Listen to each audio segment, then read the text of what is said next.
Huh? What? Okay.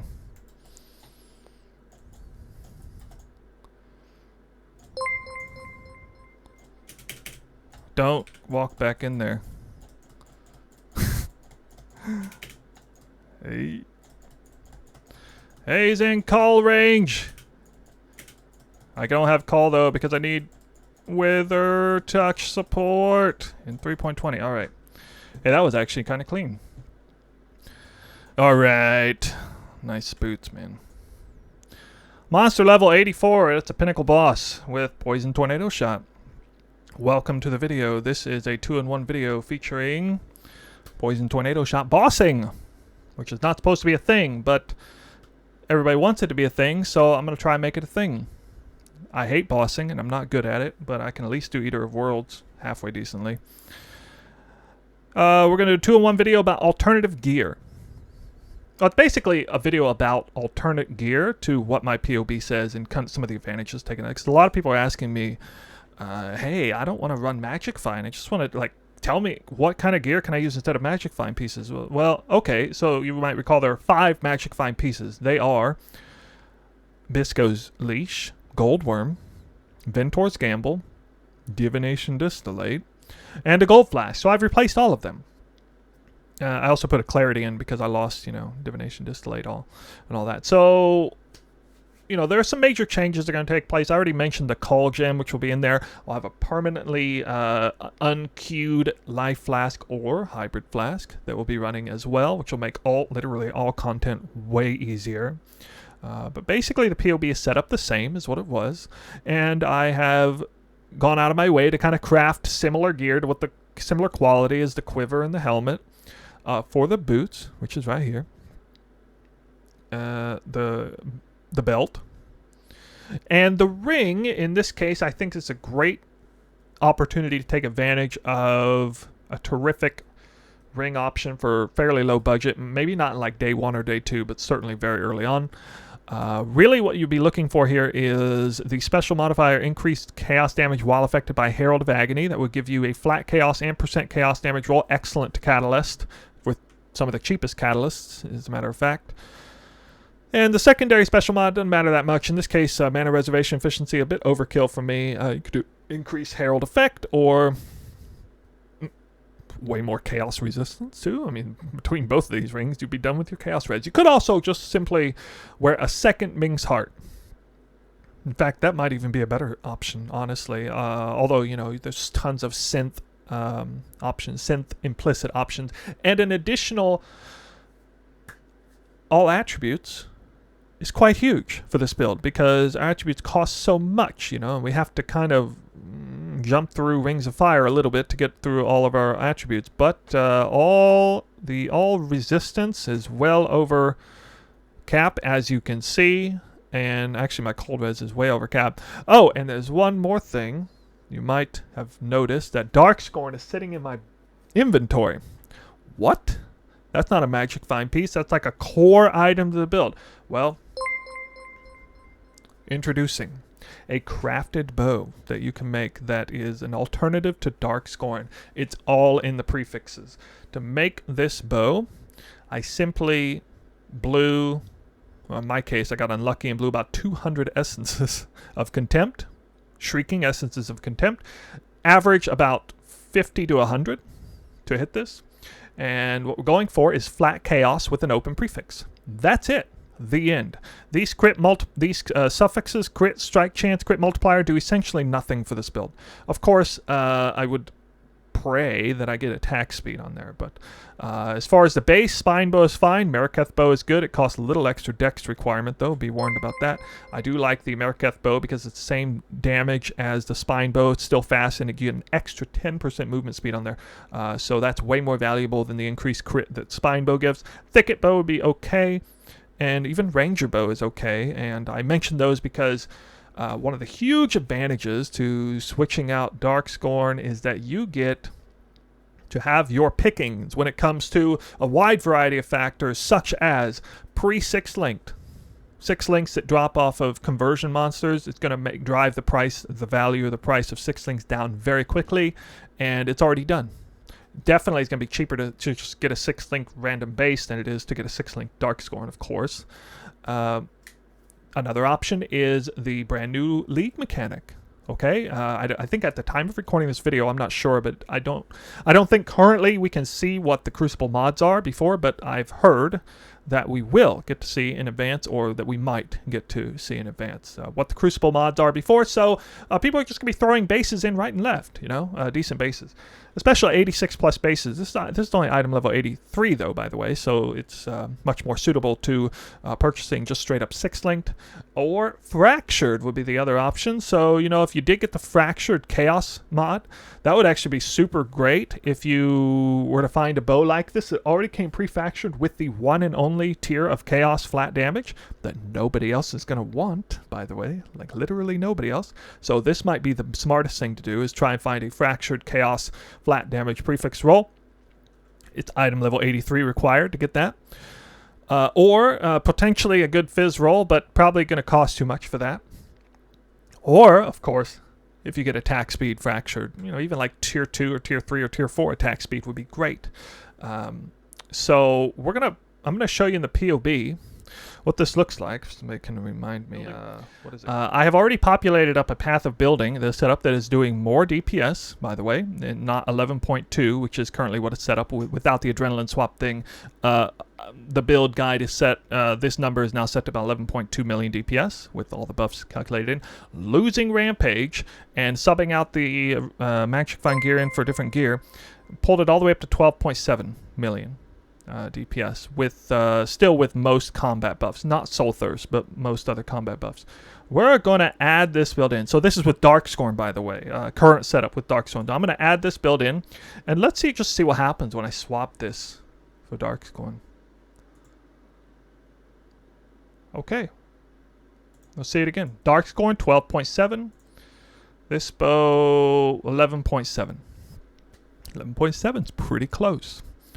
It's a little over 90%, around 92% of the value. Now, this did come out fairly well rolled for the tiers it is in, but this is basically just the attack speed, or just the prefix mods. You know what? Some of you might be a little skeptical as to the crit mods, and I said the crit mods don't really make any difference, so I'm going to prove that here. I'm going to go in here, and just to prove it to you, I'm just going to erase. Oh, I just forgot to delete it. Okay. There it is. Oh, no! From 11.7 to 11.65. Okay, well, there's the evidence that crit literally doesn't matter for this build at all. All it does is affects the percentage chance of getting a minimum threshold shock onto the enemy. 5% extra damage taken by enemies. That's the only thing that matters for that. As you can see, like 95% of the DPS is poison damage. So crit doesn't matter. So there it is, the tree here. All of it. I'm just gonna straight up send this to you on in the description of the video, so you can see what it looks like to have. This would be a much more suitable bossing setup without Darkscorn needed. Without Darkscorn needed. So there's probably other ways to do this, but anyway, let's go in here and let me show you a couple things real quick. We're going to talk about the alternatives to Darkscorn and why this is important. So Darkscorn is a tier 2 unique. It is, in my opinion, the unique that is most at threat of price gouging and too low supply, too high demand. It's not a tier 1. I used to think it was tier 1, but actually it's a tier 2. But there are surprisingly few in circulation, and that is because it shares with 2 other unique bows. Arborix, which by the way is actually a halfway decent alternative to Darkscorn. A bit inferior, but it is interesting. The main reason I wouldn't take it is because of iron reflexes, and you're not really investing into strength in a major way, so I wouldn't do it for that reason. But aside from that, it's actually kind of cool, interesting, more movement speed and stuff. Chin Soul is not very good. Chin Souls drop like candy. You get like 1 per map that you're running, and you could probably have to find 50 Chin Souls to find 1 Darkscorn. So what that does is you can see here in tier 3 semi-expensive uniques, we have the assassin bow right there, and that is the one that is going to give you Darkscorn occasionally. And I show this to you now because if you go over to overview, you can see I'm a very strict filter, right? So this is for everyone who would be playing it very strict and below would in fact see that. But if you move it up to uber strict, which is where honestly a lot of people are at, even at league start, they're there. So if we go down here again, and we scroll down, tier 3 semi-expensive uniques, assassin bows, hide. The default uber and uber plus strict filters do not show that category, and that is the big reason why there's so few Darkscorns. It's not even that it's a rare bow, it's that nobody wants to look at it because they got to look through all the chin souls to get to it, and that is the problem with this. So that's the big reason why you're gonna have to maybe craft the bow. It may be way cheaper to do that and to get 90% of the power. You know what, here let's just to kind of verify here, let me go in here and see what happens if you actually give this bow some attack speed. I wonder, I actually haven't looked at this yet. Let's give this bow some attack speed, see what happens. I can't remember how I label it. Let's see, I don't know, just some random mid-tier. 13% increased attack speed. I hope I labeled this right. Yeah, it is. Okay, and that will be local. And oh wow, wouldn't you know it? It actually surpasses Darkscorn. All you even need is this bow with a mid-tier attack speed roll, and it's actually better than Darkscorn. And truly, it is better than Darkscorn. 'Cause, I mean, Darkscorn, it does have the defensive mod in there if you have your capped chaos res, so that does get elevated a little bit beyond. Certainly wins favor for style points, I guess. And the global accuracy. Sorry, the global accuracy is, I don't think it makes a difference for me right now. Let's see here. Let me verify that I'm hit capped anyway. I think I'm hit capped anyway. Yeah, I was hit capped anyway. Okay. It also matters a little bit in that you have poison proliferation on the ascendancy, so the strongest one snapshotted strongest poison will proliferate and sometimes be extra strong for that reason. So it certainly wins for style points and a little bit of cool quirky things about Darkscorn. Definitely better than just some random bow with the exact same damage. But if you start passing the damage by much, I mean, this is going from 12.7 to 13.1. I mean, so that's at least like 2% more DPS, at least. In the min-maxing world, that's a difference. Alright, so I have my loot filters here, and I will be league starting with, let's see, oh, that's a ruthless filter. Chaos recipe. So this is a semi-strict chaos recipe. That's exactly semi-strict right over here. And I added a little bit of functionality or visual aid for picking up items that are good for the chaos recipe, mainly two-handers, not like one-handers and stuff, just two-handers, rings, amulets, all that stuff. So that's nice. You can copy that one there. A lot of people following copy and everything there. I typically use ultra strict after about once I get into red maps. Start getting into red maps, I swap it over to ultra strict. This is basically chaos orb or above, or I guess once I'm in high tier red maps, and then once I get Headhunter and I'm already there, to that level of the game, I go to Insane Strict. That's an Awakened Sexton or above in terms of value, 3 or 4 Chaos or above. And you can see a lot of people follow these, so you can too. The bottom one is Ruthless. If you want, you just got to go to this link. It is in the description as well. So, how do you make that bow? How do you make this bow? Let's talk about this bow. What you do, you can go to craftofexile.com and go to the emulator and simulators and do this for yourself. I've gone in here. We're going to use Contempt Essences Tier 2 Essences. That makes for a Tier 3 physical roll. And that's Shrieking Essences of Contempt.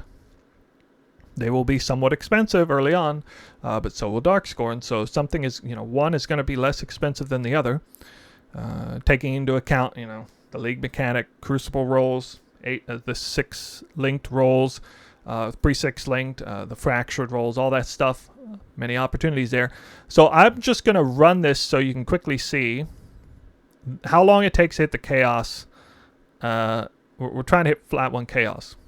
So this is a simulator, and it's running in the background here, giving me the percentage chance of success for hitting just one modifier in addition to flat physical, and that is tier 1 flat chaos. And there's only one tier of flat chaos. Lucky for us.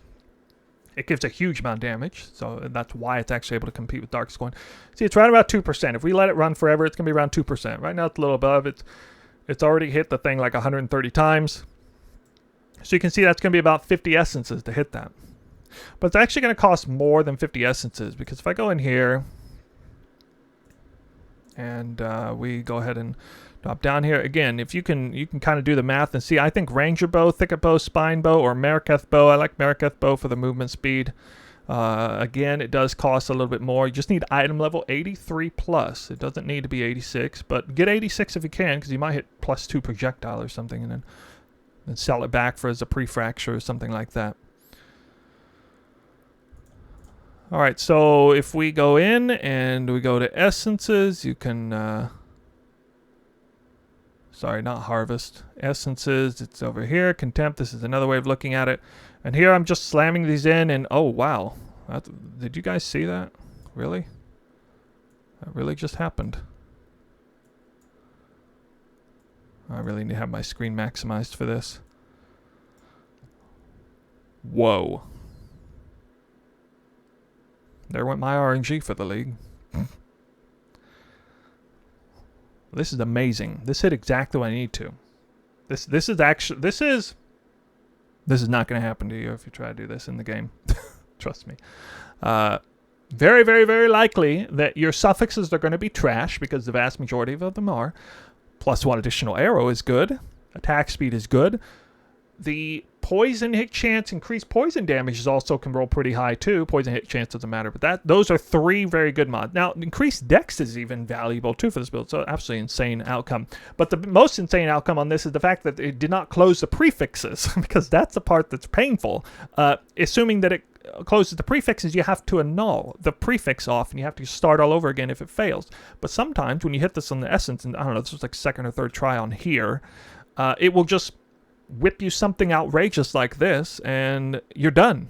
You're literally done. All you got to do is spend 1 exalted orb on the prefix craft. Okay, and it's down here. Let's find it. Percent physical damage. The highest roll. I believe this might need to be unveiled, actually, to get this roll. Okay, I wouldn't be happy with that roll. I'm definitely happy with that roll. And there's 1 remaining suffix slot, so, you know, Chris Wilson, your eyes, and slam, and wow, even another slightly valuable mod. That's pretty crazy. Right there. But anyway, that's all I wanted to show you for all of this. So now you have a good alternative to Darkscorn. You know, worst case scenario, if the price is crazy, 5 divines, 10 divine Darkscorn. I don't think it's going to be like that. But in case it is, there you have an alternative. You have an alternative for Magic Find Gear. It's good. You can obviously boss with this build. I've been super ultra conservative to people talking about the potentialness of bossing with this build. If you can do Eater of Worlds as easy as I did there, I'm guessing there's a lot of bosses you can do if you know how to do them, if you're good at doing them. And then, you know, you can obviously just wear the Magic Find Gear and have fun there too. Right before we go, I think I will show you just one little map here. This is going to be my strategy to start. It is exactly my Mausoleum strategy. A Mausoleum is now being removed, and I will be taking it into Jungle Valley, likely. This is a Grand Design Growing Horde strategy. It was a great currency earning strategy last league. Very, very early on. Was getting me at least 5 divines an hour. Just trying to load up with as many notables as you can, increase the pack size, and then get all the altar mods for the minions. And it goes something like this. Oh yeah, essence is a thing now too, so you can essence farm like this too. This would be a great complementary strategy to essence. Obviously, I should have used a corruption essence there, but I forgot to put them in my bag. I haven't seen any altars yet, but, you know, basically just hoping for tons of altars. Doesn't even involve killing the boss unless it's ready to drop the invitation. None of the boss altars can spawn. The boss is not technically spawned in this map. The same story will be for Jungle Valley. That is what makes this strategy so good. In the event that you spawn a lot of altars, which I'm not, unfortunately. Every single one of them will have a minion option that will give you a chance to drop Awakened Sextants, Grand, Greater, or Lesser Eldritch Currencies, Chaos Orbs, Kindling Orbs, Instilling Orbs, and other valuable options, corrupted jewelry, divination cards, and all kinds of unique body armor divination cards. So this is what the build is obviously capable of doing in maps. So I've already showcased maps once before, but this is, you know, a non-juiced up kind of Alk and Ghost style that can be done. There we go. Greater Eldritch Embers. Finally got an altar. That's should have had one earlier, but oh well. Should be fun. You get 5 or 4 or more essences per map. Clean house. You can obviously run the League mechanic pretty quickly doing this too. If it's kind of like Sanctum, you just want to quickly get in and out of the League mechanic, but not just run maps specifically for the League mechanic. Try to get a little bit of value out of the map. Turned out to be a great strat for that too. So that is it. That's the video.